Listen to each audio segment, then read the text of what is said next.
I'm building a programming track. I just took a piece of flex track, glued down some road bed on this scrap piece of foam. You can see the foam's not in perfect condition. And this is a piece of MDF. I'm going to mount a PR3, Digitrax PR3, so I have one. And if I want to program my locomotive road numbers, then I will use this to do that.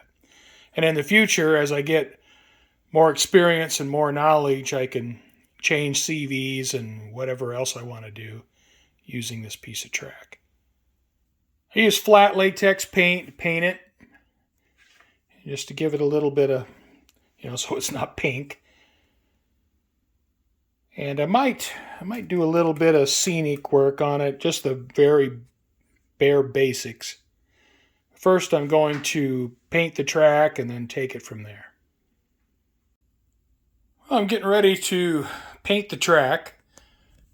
I got Rust-Oleum Rusty Metal Primer. It's just something I had, so I'm going to go ahead and use that. All right, well, I have the end masked off with a piece of paper towel.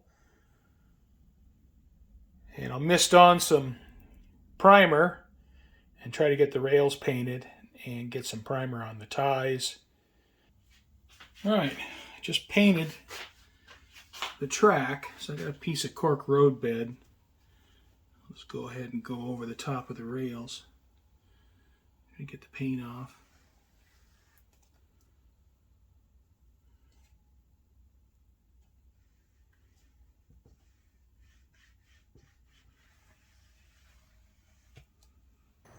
It's over at my daughter's house today. I gave my 16-year-old grandson some computer parts, and as a thanks, he bought me some dots. He knows I like them. So thank you, Joel. I'm snacking on dots while I'm out in the train room. A number of years ago, I was up in Sedona. I wanted to give me some of that red dirt they have up there. So I took a little garden shovel and filled up this container. And now I'm going to use it on my little programming module. I sifted some of the Sedona dirt, so I think I have enough to cover that small programming module. Well, not a whole lot to this. It's going to take some full strength white glue. Put it down on the module. I'm going to do one side at a time. I have this brush here to smooth out and spread out the white glue.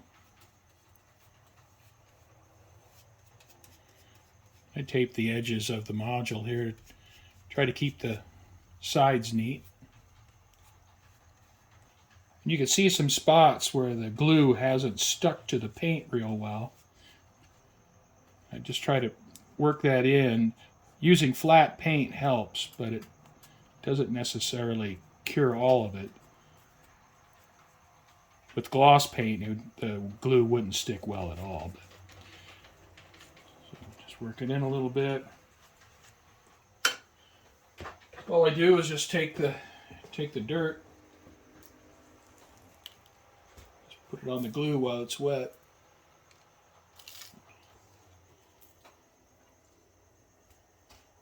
It's a little bit messy.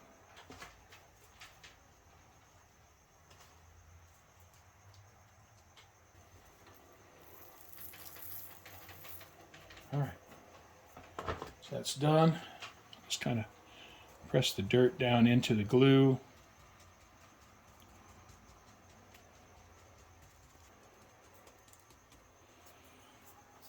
All right.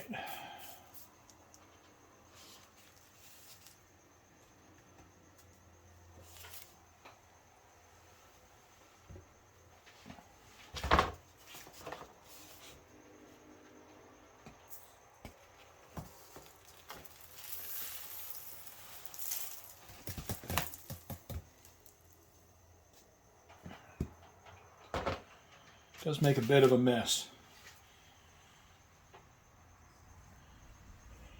see I have dirt glued down to this side. So now I'll flip the module around and work on the other side. Do the same thing. Have the dirt on the programming module. You can see there's a little bit of white glue on the sides, but that's all right. It'll dry clear. And if I need to, I can touch it up with some brown paint. I'll let this dry overnight, let the white glue fully cure before moving on to the next step. All right, ready for the next step with my programming module. Now, one thing I did here quick, something I wanted to do after I got the wiring done on the track, was I installed some LED lighting for my table here. So that's pretty nice. I got a nice little work area now. So now what I'm going to do is I'm going to lock this dirt down with some Scenic cement. And I made my own Scenic glue.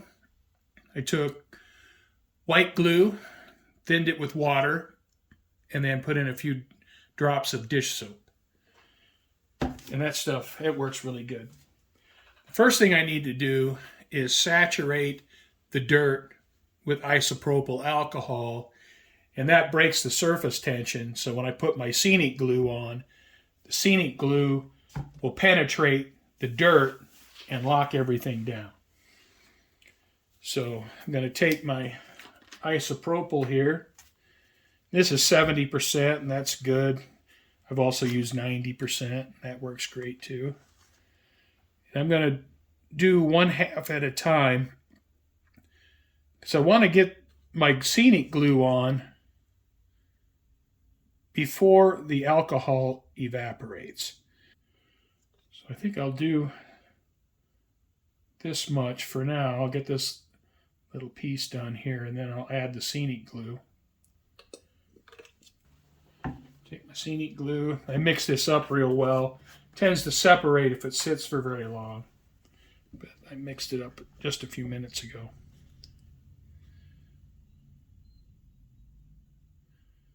And I put my Scenic glue down.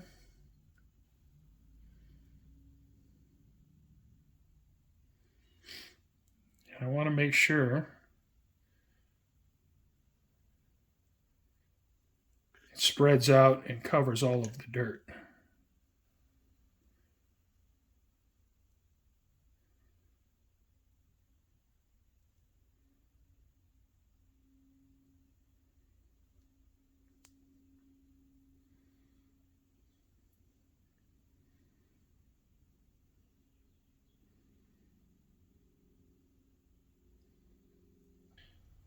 And if I got a bunch of puddling after I'm done here, I'll wick up the puddling with a paper towel. I don't want it pooling on top. All right, I'll give that a couple minutes, and you can see how it's spread out in this area.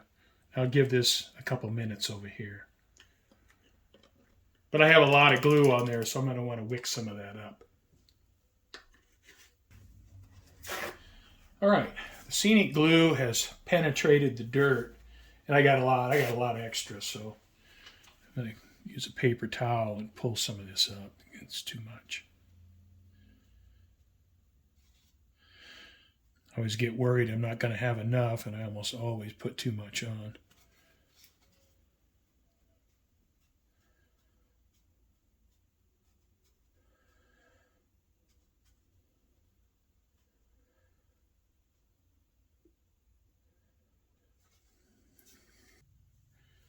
All right, I have the excess glue soaked up.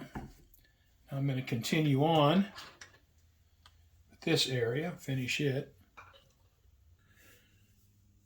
Okay, I had the Scenic glue on this side here, finished it up. I did have to soak a little bit of the Scenic glue up because, I just have to put too much on. But this is going to dry rock hard when it's done here.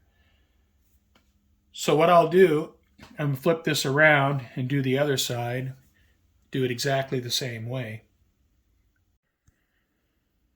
The Scenic glue is hardened. So now it's time to paint the ties on the rails. I have matte black, old rust, matte white. I'll mix these together. I'll paint the ties, various hues of those mixtures. I have the ties painted.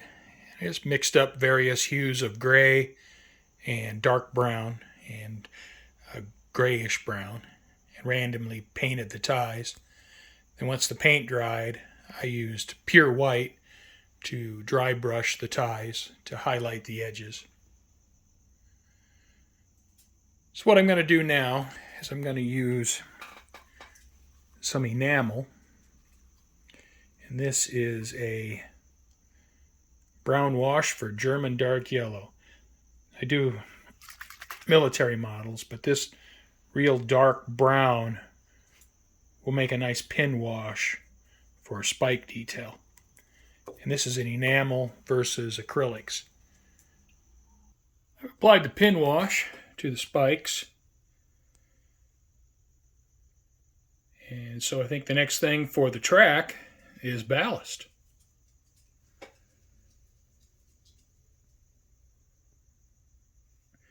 And you can see how the pin wash has really highlighted the spike detail.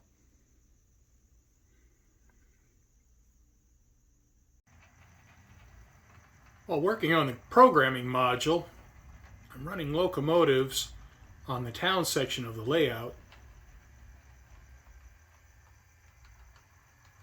And this Atlas Masterline HH660 is just a sweet, sweet locomotive.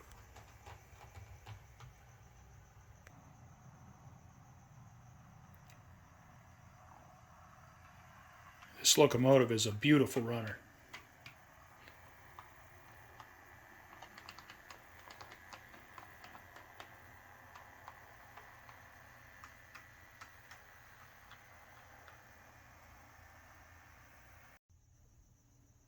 Now that I have the track painted and the pin wash applied for the spike detail, I think I'll let this sit overnight. And then tomorrow, I'll add the ballast.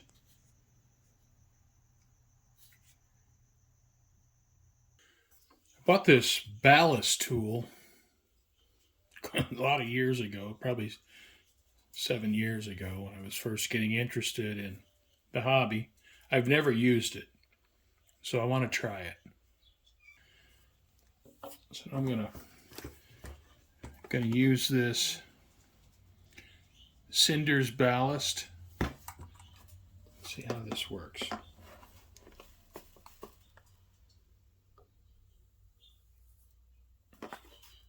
Try not to make a big mess.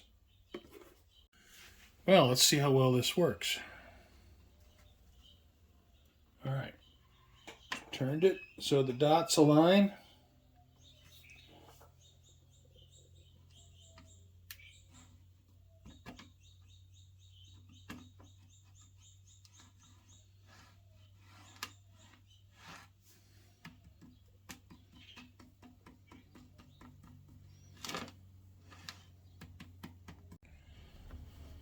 Since my ballast spreader didn't work very well, I'm just going to do it with a spoon.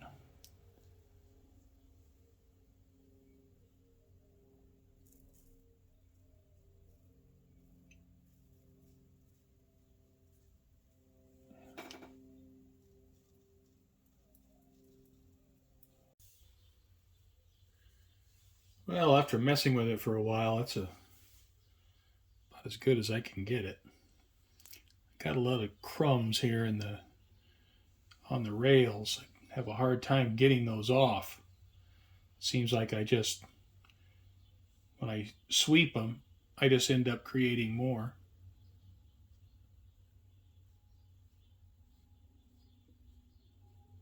So what I'm hoping I can do is once I get all this ballast locked down, maybe I can just come in there and pick those out. All right, so I'm applying the isopropyl alcohol. I've already done the center here. And I'm trying not to wash out the ballast. All right, I have about half the ballast soaked with isopropyl. Now, apply some Scenic glue.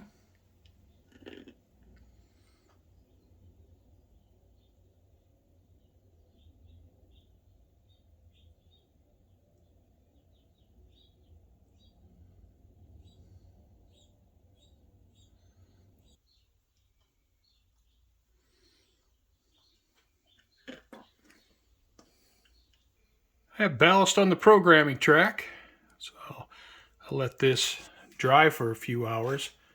I have my Scenic glue on there, and the Scenic glue penetrated the ballast really well. I have the ballast locked down with Scenic glue, and applying ballast is a little bit of an art to that. So the next thing I want to do is I'm going to add some grass tufts. I'm not going to do anything to this programming track where I'm not going to have anything very high vertically because it'll just get knocked off. But, I think the grass tufts will probably be the end of it. I'll put some grass tufts on here and then call it good. I have my programming module finished. Kind of looks like the Arizona high desert. Now, not only can I use this to program my locomotives, but I can use it to set coupler height with this KD height gauge. And that's something I'll think about more in the future once I get my bridges installed.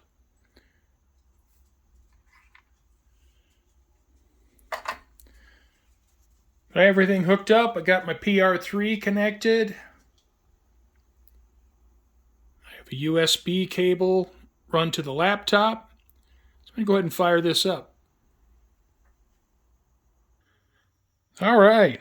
Well, I got my programming track, or my programming module, whichever you prefer, set up and working with JMRI. I have actually added this locomotive to a new roster. So I'm creating my locomotive roster, and I've changed the DCC address to the road number 813. Here's a screenshot of the JMRI locomotive roster. And if I open up this entry, this is the data that's inside the roster entry.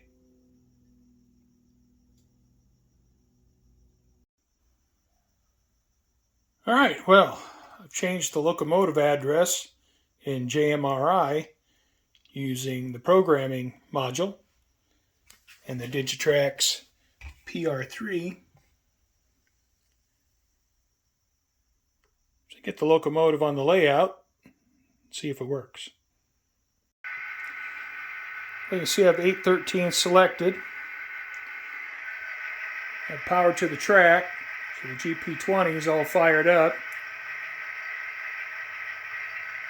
Let's see if I can make it go.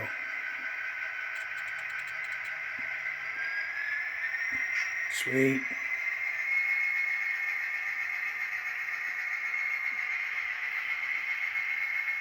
I want to turn the sound off.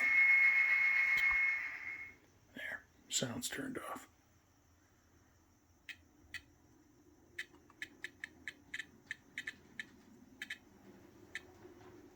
I'll just get it out on the layout and let it run for a little while. So, cool. My programming module works. I got my first locomotive in my JMRI roster.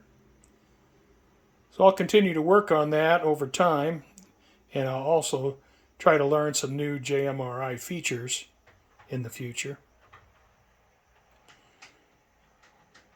Well, I guess that's it for this one. Thanks for watching. Hope you join me next time.